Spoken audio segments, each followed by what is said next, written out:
So in today's gospel, while the apostles and Jesus are watching all of these people leave Jesus and deciding, I don't want to follow him anymore, Jesus turns to the apostles and asks a very important question. He says, do you also want to leave? And what I want to reflect on is the fact that people leave the Catholic Church all the time. Now, certainly we also have lots of people joining the Catholic Church, thanks be to God. But especially, I think, in the first world, in our own country today, people leave the Catholic Church all the time. And I don't mean that they leave a particular parish, I mean they leave the Catholic Church. They sometimes leave for serious reasons. They leave because of the sins of priests against children. They leave because of the failure of some bishops to not protect those children. They leave because of the difficulty of a church's teaching, a teaching on divorce or the real presence. Some people leave because of the teaching that the church has on contraception, and they see that as too strict. Other people see what the church holds up as natural family planning, and they leave because that teaching is not strict enough. People, though, also leave for quite trivial reasons. They don't leave a particular parish, they leave the Catholic Church. People leave the church because a priest puts carpet in the sanctuary. And people leave the church because a priest takes carpet out of the sanctuary. People leave because a priest can't preach. Some leave because the priest preaches too long. And some really rarely, but it happens, leave because he doesn't preach long enough. I know that's no one here.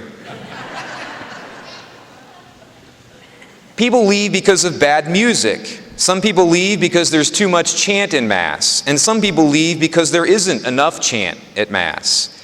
People leave the church because they think the Second Vatican Council didn't do enough. And some people leave because they say the Second Vatican Council did too much. People leave because of the sins of popes 1,000 years ago, or of crusaders 800 years ago. They leave because of the actions of inquisitors 500 years ago. People leave by the thousands over fictional novels about the church or movies. People leave because bishops don't say enough to Catholic politicians to get them in line. And other people leave because the bishops say too much to get Catholic politicians in line. People flee by the boatload, and Jesus does not stop them. Jesus asks us who remain in the church the same question he asked the apostles. Do you also want to leave? At the first hint of sin from an individual in the Catholic Church, past or present, atheists and ex-Catholics raucously applaud and yell at the top of their lungs, "See, I told you the Catholic Church is a phony and an impostor. We told you it is corrupt and full of wicked people." Jesus says in response, "I founded this church on Peter. The church is protected from teaching error and will always teach the truth." Jesus says, though, however, the people within, from the top administrator, from the Pope, down to every bishop, every priest, and every person, all human persons have free will, Catholic or not. And some of those Catholics will sadly likely continue to sin. Jesus says, "I've made no such guarantee about the behavior of popes, the behavior of bishops, the behavior of priests, nor the behavior of lay people."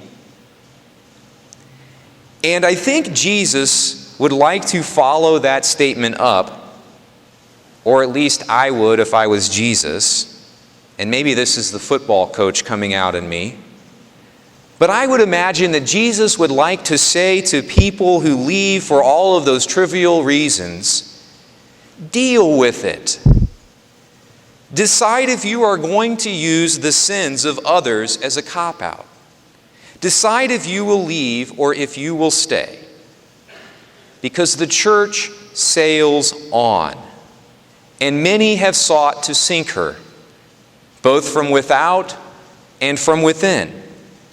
And most of those who have tried are now dead and lay in their graves, while the church miraculously sails on, like the ark that Noah built.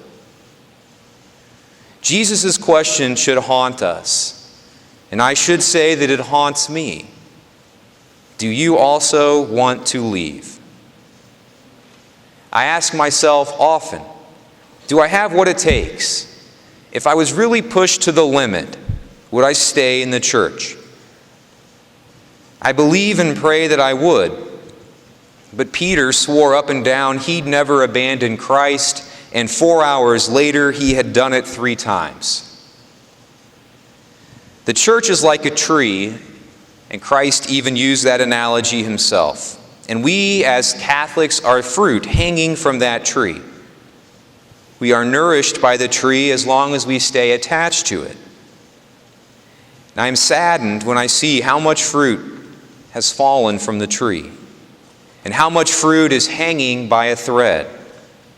The slightest tremor or breeze through the tree, the slightest hint of scandal, the slightest hint that money has been mismanaged or stolen, the slightest word that a butler of the Pope has leaked secret documents. Who knows what future scandals, but the slightest breeze would see more fruit abandon the tree and cut itself off from the life of the tree. And given the persecution that we seem to be on the cusp of, whether it's 2 years or 10 years from now or 20, if it suddenly became in the least bit inconvenient to be Catholic, or if it even became, God forbid, dangerous, imagine the countless people that would abandon ship then. Those whom right now are Catholic because of their mother or grandmother, who are merely Catholic in a cultural way. Those who are here more for the community than anything else.